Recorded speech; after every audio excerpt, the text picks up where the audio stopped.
Welcome back नाजरीन। Programme के इस हिस्से में हम जिक्र करेंगे गुज़िश्ता रोज़ पेशावर में जो वज़ीर आज़म जो थे वहाँ उनकी ज़ेर सदारत में एक जिरगा हुआ। वहाँ इजलास में वज़ीर आज़म के साथ फ़ील्ड मार्शल आसिम मुनीर साहब भी मौजूद थे, इसके साथ साथ गवर्नर और वज़ीर आला खैबर पख्तूनख्वा, और इसके अलावा ऑब्वियसली जो ट्राइबल एल्डर्स या कबायली मायदीन जो हैं वो भी वहाँ मौजूद थे।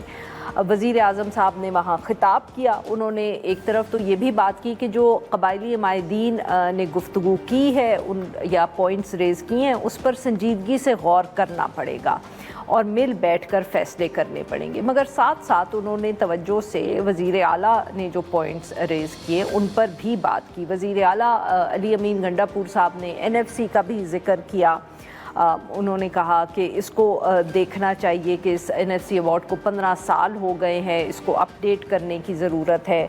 इसके साथ साथ उन्होंने जो साबिक फाटा का इलाका है उसके फ़ंड्स के हवाले से भी गुफ्तगू की, और ये इश्यूज़ जो हैं इनको भी वज़ीर आज़म साहब ने बकौल जो मीडिया रिपोर्ट्स थी तो उन्होंने एक्नॉलेज किया, और उन्होंने कहा कि इसके ऊपर भी कमेटी, ख़ास तौर पे जो NFC का इशू है, अगस्त में इस पे कमेटी बैठ जाएगी और वो इस सारे मामले को देखेगी। जो टैक्सेस साबिक फ़ाटा और पाटा पे लगाने जाने की बात हो रही है उस पर भी वज़ीर आला ने बात की। तो ये काफ़ी इशूज़ थे जिनका हम कह सकते हैं कि मईशत से ताल्लुक़ था, जो वज़ीर आला साहब ने जिनका ज़िक्र किया और उस पर वज़ीर आज़म साहब ने उनको एक्नॉलेज किया। इन सब इशूज़ पे बात करने के लिए कि एग्जैक्टली कबायली मायदीन ने कौन से इशूज़ रेज़ किए, वज़ीर आज़म साहब ने किन इशूज़ को एक्नॉलेज किया, वज़ीर आला साहब की गुफ्तगू, इस पे बात करने के लिए आज हमारे साथ मौजूद है मुश्ताक यूसुफज़ई साहब, सीनियर सहाफ़ी हैं, हमें ज्वाइन करें। Welcome to the show sir. जी मुश्ताक साहब, बताइए कि ये मकसद इस जिरगे का क्या था, क्योंकि मीडिया रिपोर्ट्स में तो जैसे मैंने जिक्र किया बहुत सारी गुफ्तगू मईशत के हवाले से हुई है। जी बहुत शुक्रिया। मेरे ख्याल में आपके इल्म में है कि जब से ये हुकूमत बनी है खैबर पख्तूनख्वा में तहरीक इंसाफ की, मरकज़ में पाकिस्तान मुस्लिम लीग की, तो पहले ही दिन से गंडापुर साहब जो है वो जारहाना रवैया उन्होंने अख्तियार किया था, और चूँकि उनके लिए सबसे बड़ा जो अहम टारगेट था वो खान साहब की रिहाई थी, और उन्हें कई बार चढ़ाई की इस्लामाबाद के ऊपर, मोटरवेज बंद किया, रास्ते बंद किए, लेकिन उनको कभी कामयाबी नहीं मिली। और आपको ये भी अब इल्म में है कि जो खैबर पख्तूनख्वा में इस वक्त मसाइल हैं तो सारी जिम्मेदारी वो डालते हैं वफाक पे कि वो हमें पैसे नहीं दे रहे हैं, हमारे पास पैसे नहीं है, ना NFC का हमें हिस्सा मिलता है, ना जो है नेट हाइडल प्रॉपर्ट का जो खैबर पख्तूनख्वा को बिजली के मद में पैसे मिलती है वो भी नहीं मिलते। तो इसलिए काफ़ी इनके दरमियान एक टेंशन चली आ रही थी। मेरे ख्याल में जिसने भी कोशिश की अच्छी कोशिश की, और शायद अली अमीन साहब को ये महसूस हुआ है कि चूँकि ये गरीब सूबा है, इनके पास इतने वसाइल नहीं है, हमारा ज़्यादातर जो है इन्हिसार वफाक पे हैं, हमें वहाँ से पैसे मिलते हैं, तो इसलिए मेरे ख्याल में इनको होश आ गया है, और जो इनके कुछ एडवाइज़र्स हैं उनको मशवरा दिया कि वफाक से टकराव का रास्ता ये हमारे हक़ में नहीं है। तो मेरे ख्याल में अच्छी कोशिश है, और चूँकि आर्मी चीफ खुद भी बैठे थे, गवर्नर भी बैठे थे, सिर्फ इस वक्त मसला मईशत का नहीं है। तो देखिए इस वक्त खैबर पख्तूनख्वा में और बिलखुसूस जो हमारे कबायली अज़ला हैं साबिक, जो कि खैबर पख्तूनख्वा का हिस्सा है, वहाँ पे अमन अमान की सूरत हाल इंतहाई महदूद है।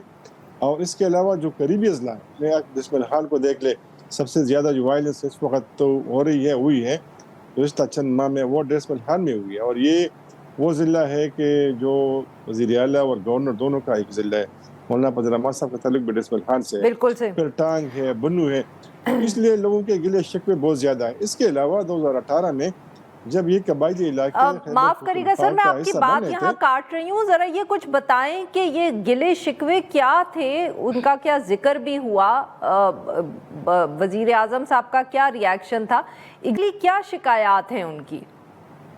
वज़ीर आला साहब जो है अली अमीन गंडापुर साहब ये कह रहे हैं, हमेशा गिला कर रहे हैं कि हमें अपना हिस्सा नहीं मिल रहा। नहीं सर, जो कबायली लोग सर, जो कबायली मायदीन हैं उन्होंने कोई गिला शिकवा किया, उन्होंने कुछ शिकायत की, जैसे आप कह रहे हैं सिक्योरिटी इशू अहम है, तो उसके ऊपर मौक़िफ़ क्या है जो कबायली लोग हैं उनका? कबायलियों का इस वक्त बहुत ज़्यादा उनके गिले शिकवे हैं, और ये मेरे ख्याल में उनको मौका तो मिला, लेकिन आपको पता है कि ऐसे इन मौक़ों पे तमाम लोगों को मौका नहीं मिलता कि वो बात करें, और कुछ मखसूस लोग ہوتے ہیں جن کے ہاتھ میں یہ مائک پکڑائی جاتی ہے. اس لیے قبائل کہتے ہیں کہ 2018 میں جب یہ علاقے خیبر پختونخوا کا حصہ شامل ہو رہے تھے تو ان کے ساتھ وعدے کیے گئے تھے کہ اپنے امن و امان ہوگا، ترقی ہوگی، کالج بنیں گے، اسپتال بنیں گے، سڑکیں بنیں گی، عدالتیں یہاں پہ قائم ہوگی. لیکن وہ کہہ رہے ہیں کہ صرف نام کا انہوں نے اعلان کیا ہے کہ خیبر پختونخوا کا حصہ ہے، نہ وہاں پہ کوئی ڈیولپمنٹ آئی ہے، نہ کوئی پیسہ خرچ ہوا ہے، بلکہ وہ یہ الزام لگا رہے ہیں کہ جو ان کے حصے کا فنڈ ہے وہ خیبر پختونخوا کے جو باقی علاقے ہیں وہاں پہ خرچ ہو رہا ہے. تو اس لیے ان کو گلے ہیں، نہ صحیح. وہاں پہ روزگار اچھا. ہے. تو اس لیے یہ جو ہے لوگ ابھی کمپین شروع ہوئی ہے، موومنٹ شروع ہوئی ہے کہ جو پاٹا کی پرانی صورت حالت تھی یعنی پیڈل ٹربل ایریاز کی، ان کو بحال کیا جائے اور ان کو صوبے سے الگ کیا جائے. تو میرے خیال میں اس لیے محسوس ہوا جو ہمارے بڑے بڑے ہیں کہ یہ ٹھیک نہیں ہے، اور اس وقت کافی ریزرویشن ہے قبائلیوں میں، اس لیے جرگہ انہوں نے بلایا پشاور میں. لیکن یوسف زئی صاحب اچھا تو بٹ آپ کہہ رہے ہیں کہ جرگہ اس لیے بلایا گیا تھا، بٹ آپ کے خیال میں جرگے کے دوران یہ بات وزیر اعظم صاحب سے کسی نے کی نہیں؟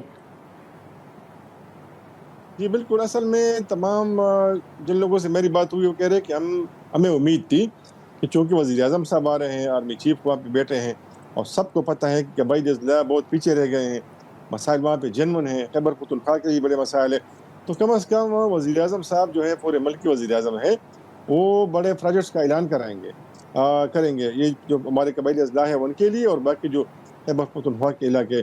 لیکن سب کو مایوسی اس لیے ہوئی کہ انہوں نے کوئی اعلان نہیں کیا اور ان کی بہادری کی اور ان کے تعریف کی، کیا بڑے بہادر لوگ ہیں، اپنے ہمیشہ قربانیاں دی.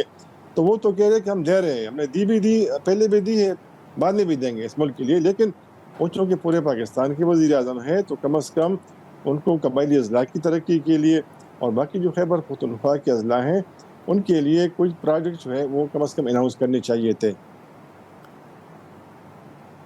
بالکل صحیح. بہت بہت شکریہ یوسف زئی صاحب ہمارے لیے وقت نکالا. ناظرین آج کے لیے بس اتنا ہی. We'll be back tomorrow at the same time.